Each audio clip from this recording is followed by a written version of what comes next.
Iba na alawi sa pag-endorso ng politiko. Choosy ako, hindi ito pera-pera. Alright!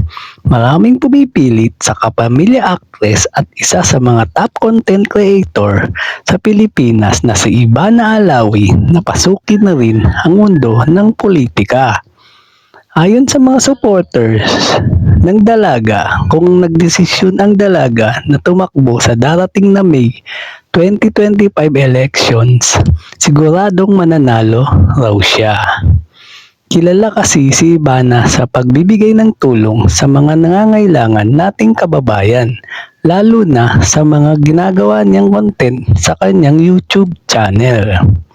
Sakaling magkaroon daw siya ng posisyon sa gobyerno ay siguradong mas marami pa siyang mabibigyan ng tulong dahil nga mas lalawak at mas darami ang kanyang resources. Pero tigas pa rin ang pagtanggi ng vlogger na pasukin ang politika dahil naniniwala siya na kahit wala siyang posisyon sa gobyerno ay pwede pa rin siyang tumulong at makapagbigay ng inspirasyon sa sambayanang Pilipino.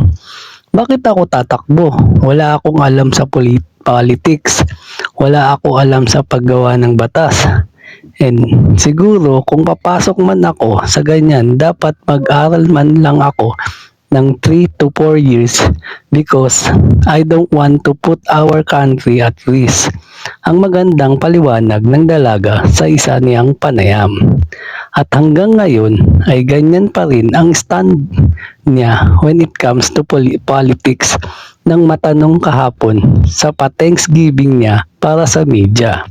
Ano naman, alam ko kapag Pilipinas ang ilalaban, hindi naman content creator lang. Actually, ang daming nagsasabi na tumakbo ka. Ang dami mong ipamimigay, hindi naman ako namimigay para tumakbo at hindi mo rin kailangan tumakbo para makapagbigay.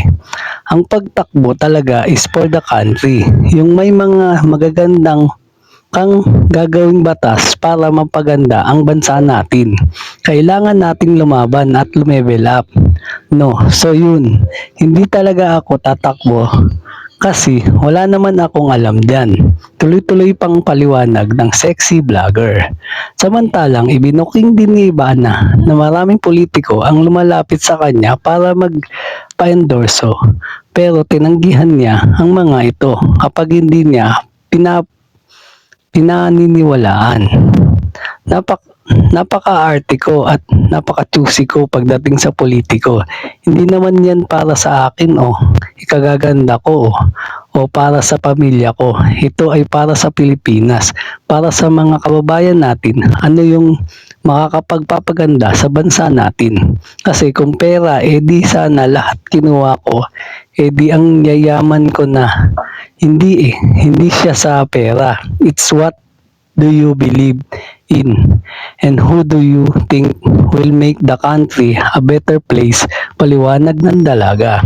Dagdag pa niya sa mga senator, congressman, napaka-choosy ko kasi baka gusto lang niya umupo para sa sarili niya, hindi naman para sa ating mga kababayan.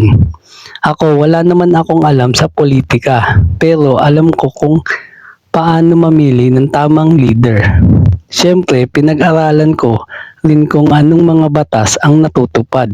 Very important yun sa akin, pahayag ni Ivana. Partikular namang binanggit ni Ivana na isa sa mga susuportahan niya sa darating na eleksyon ay ang AGA party list dahil sa pakikipaglaban nito sa mga karapatan at kapakanan ng mga mangingisda at magsasakang Pinoy at iba pang kasama sa agriculture sector. At yan ang totoo. Alright! Thank you for watching po. Follow for more video. Salamat!